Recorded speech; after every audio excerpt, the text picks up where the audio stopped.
दोस्तों, आज हम बात करने वाले हैं एक ऐसी घटनाओं के बारे में जिन्होंने समंदर के बीचों बीच 76 दिनों तक जिंदा रहकर इतिहास रच दिया। बचपन से सपना एक खुद का बोट बनाकर सबसे दूर समंदर की यात्रा करना, लेकिन वहीं बोट ने उनको मौके मुंह में रखकर छोड़ दिया। मौत को जीतकर 76 दिनों तक सुल्तान समंदर के बीचों बीच रहकर जिंदा होकर दिखाया। इस बीच उन्होंने ऐसा कठिन परिस्थिति से सामना किया जो हर चीज उसका मौत का ही इंतजार कर रही थी। तो दोस्तों, आते ही रोंगटे खड़े कर देने वाले इस वीडियो को करते हैं स्टार्ट।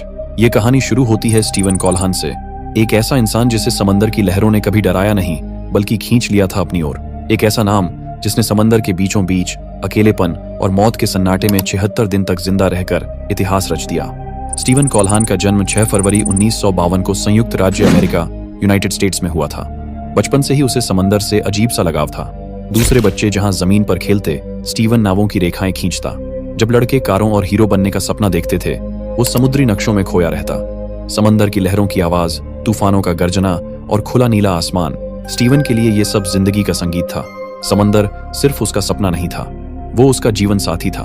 इसी जुनून को आगे बढ़ाते हुए स्टीवन ने नेवल आर्किटेक्चर की पढ़ाई की, यानी वो विद्या जिससे जहाज और नावें डिजाइन की जाती हैं। लेकिन उसे सिर्फ कागज पर नाव बनाना मंजूर नहीं था, वो उस पर चढ़कर समंदर में उतरना चाहता था। उसने अपने हाथों से एक छोटी लेकिन बेहद मजबूत सेलबोट बनाई। नाम रखा नेपोलियन सोलो। ये नाव करीब 6.5 मीटर, लगभग 21 फीट लंबी थी। छोटी, हल्की, लेकिन समुद्री यात्रा के लिए तैयार। इस नाव में उसका सपना, उसका दिमाग, उसका इरादा, सब कुछ समाया हुआ था। फिर आया वो दिन जब उसने फैसला किया कि अब वो अटलांटिक महासागर को अकेले पार करेगा। कोई साथ नहीं, कोई बड़ा जहाज नहीं, ना कोई सहारा, ना कोई मददगार, सिर्फ वो, उसकी नाव और हजारों मील फैला हुआ एक अथाह अज्ञात समंदर। साल था 1982, महीना जनवरी। स्टीवन फ्रांस के एक तट से रवाना हुआ। शुरुआत में सब कुछ योजना के मुताबिक चल रहा था।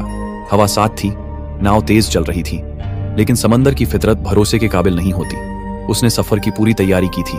पानी, खाना, रेडियो, नक्शे, दिशा सूचक यंत्र और एक इन्फ्लेटेबल लाइफ राफ्ट, यानी फुलाने वाली आपातकालीन नाव। यह लाइफ राफ्ट करीब 6 फीट लंबी और 4 फीट चौड़ी थी। एक छोटा सा रबर का तैरता घोंसला जिसमें बस बैठा जा सकता था। और मजेदार बात ये, स्टीवन प्यार से उसे रबर लवर कहता था।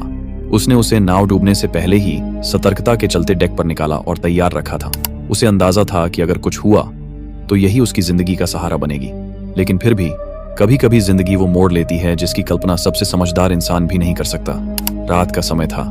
स्टीवन अपनी नाव नेपोलियन सोलो में विश्राम कर रहा था। अचानक एक भयंकर झटका लगा, जैसे किसी चीज ने उसकी नाव को जोर से टक्कर मारी हो। उसकी आंखें खुली। नाव के नीचे से आवाज आ रही थी। पानी अंदर घुसने लगा था। हर तरफ अंधेरा था। बस लहरों की दहाड़ और नाव के टूटने की आवाज थी। कुछ ही मिनटों में उसे समझ आ गया, नाव अब नहीं बचेगी। बिना घबराए, बिना समय गंवाए, उसने फौरन अपनी लाइफ राफ्ट में जरूरी सामान डाला। थोड़ा खाना, पानी, एक नाविक चाकू, एक हार्पून गन और सूरज से बचने के लिए प्लास्टिक की चादरें। नाव डूब चुकी थी। अब सिर्फ स्टीवन कैलाहैन और उसका छोटा सा रबर का जीवन रक्षक बेड़ा, रबर लवर, लहरों के सहारे तैर रहे थे, अकेले, बीच समंदर में। अब शुरू होती है जिंदा रहने की असली लड़ाई। नाव डूब चुकी थी। रात का अंधेरा था। चारों तरफ सिर्फ पानी ही पानी और उसके नीचे गहराई में मौत छुपी बैठी थी। स्टीवन कैलाहैन अब अकेला था, एक छोटे से रबर के लाइफ राफ्ट पर। यही अब उसकी दुनिया थी। स्टीवन कैलाहैन जानता था कि कोई अभियान, कोई बचाव दल उसको बचाने के लिए नहीं आने वाला। इसलिए उसने अपने मन में एक ठान ली थी, जब तक जिंदा रहूंगा तब तक खुद इस परिस्थिति से बाहर निकलने का रास्ता खोजूंगा। समंदर शांत नहीं था। लहरें बार बार लाइफ राफ्ट को उछाल रही थीं। हर झटका उसे ये याद दिला रहा था कि अब उसकी जिंदगी एक बेहद नाजुक धागे से लटकी है। उसके पास बहुत ही सीमित संसाधन थे। एक छोटा सा सोलर स्टिल जिससे वो समुद्र के खारे पानी को पीने लायक बनाता था, लेकिन ये रोज मुश्किल से आधा लीटर पानी बनाता। थोड़ा सा डिब्बा बंद खाना जो कुछ ही दिनों में खत्म हो गया। एक हार्पून गन जिससे मछली पकड़नी थी। सूरज से बचने के लिए प्लास्टिक शीट और सबसे जरूरी, उसका अदम्य साहस। शुरुआत के कुछ दिन भूख और प्यास के लिए सबसे भयानक थे। धूप उसकी त्वचा को जला रही थी और रात की ठंड उसकी हड्डियां जमा रही थी। पानी की एक एक बूंद को पीते हुए वो झर निगलने जैसा महसूस करता था, क्योंकि उसका गला सूखा हुआ था, होंठ फटे हुए थे। खाना खत्म होते ही उसने समंदर की ओर देखा। अब यही उसका बाजार था, यही उसकी रसोई। उसने देखा कि डोराडो मछलियां उसके लाइफ राफ्ट के नीचे मंडरा रही हैं। वो उनकी चालें समझने लगा, उनके आने जाने का समय, उनकी हरकतें। पहले कई बार चुका, हाथ जले, हार्पून छूटा, लेकिन एक दिन उसने पहली मछली मारी और उस दिन पहली बार उसे लगा कि मैं जिंदा रह सकता हूं। अब उसका हर दिन एक साजिश था। सूरज निकलते ही पानी बनाना, मछली पकड़ना, रबर बोट की मरम्मत करना। हर दिन उसकी हथेली की चमड़ी छिल जाती, घाव रिसते, लेकिन वो फिर भी काम करता। हर रात वह समुद्र की लहरों से बात करता, कभी डर कर, कभी गुस्से से, कभी आंसू में। उसे सपने आते कि कोई जहाज उसे देखने आया है, लेकिन जब आंख खुलती तो बस अकेलापन होता। कई बार जहाज दिखाई देते, उसने फ्लेयर छोड़े, शीशा चमकाया, लेकिन कोई नहीं रुका। हर बार जैसे उम्मीद आकर उसके सामने बैठ जाती और फिर उसे ठुकरा कर चली जाती। वो कमजोर होता जा रहा था। भूख और प्यास की वजह से शरीर कमजोर और पतला होते जा रहा था। चेहरे पर हड्डियां साफ दिखती थीं, आंखें अंदर धंस गई थीं, लेकिन उसके भीतर एक लौ अब भी जल रही थी, जो कहती थी, जब तक मैं सांस ले रहा हूं मैं हार नहीं मानूंगा। दिन बीतते जा रहे थे, 10 दिन, 20 दिन, 30 दिन। अब शरीर धीरे धीरे जवाब दे रहा था। आंखें सूज चुकी थीं, होठों पर छाले थे, हाथों की नसें बाहर आ चुकी थीं, और पेट अब गड्ढे जैसा दिखने लगा था। रातें और ज्यादा खतरनाक थीं। हवाएं उसकी नाव को इधर उधर उड़ा ले जाती थीं। लहरें ऐसी उठतीं जैसे समंदर अब उसे निगल जाना चाहता हो। कई बार तो उसे लगता अब नहीं बचेगा, लेकिन हर बार मौत के सबसे करीब जाकर वो फिर आंखें खोलता। कई बार उसकी नाव में छेद हो जाता, वो उसे मरम्मत करता। बारिश होती तो खुश होता, क्योंकि वो पीने का पानी बन जाती। लेकिन कई बार बारिश के बाद फिर धूप जलाने लगती, जैसे ऊपर वाला उसे परख रहा हो। उसके सामने शार्क भी आईं। कई बार तो शार्क उसकी नाव के आसपास चक्कर लगाती, जैसे शिकार के इंतजार में हो, जैसे वो नाव से गिर पड़े और खेल खत्म हो जाए। उसका शरीर अब इतना कमजोर हो चुका था कि अपनी ही सांस की आवाज उसे डराने लगी थी।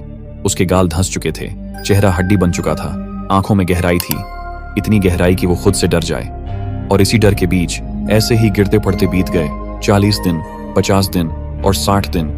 उसके बाद 70 दिन। अब उसे न दिन का पता था, बस सांसें चल रही थीं। इन दिनों में उसे 9 बार जहाज दिखाई दिए।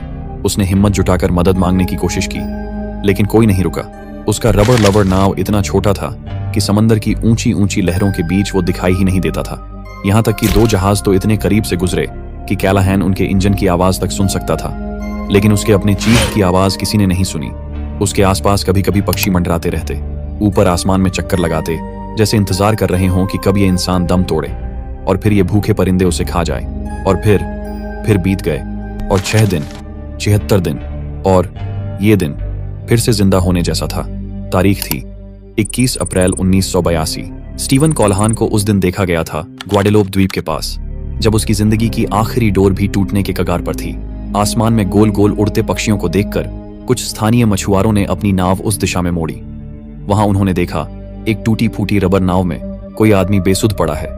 पास जाकर पता चला ये आदमी अब भी सांस ले रहा है, जिंदा है, लेकिन जैसे किसी दूसरी दुनिया से लौटा हो। मगर उसकी आंखें अब भी कह रही थीं, मैं हार कर नहीं, लड़कर लौटा हूं। मछुआरों ने जब उसे जिंदा पाया तो जरा भी वक्त बर्बाद नहीं किया।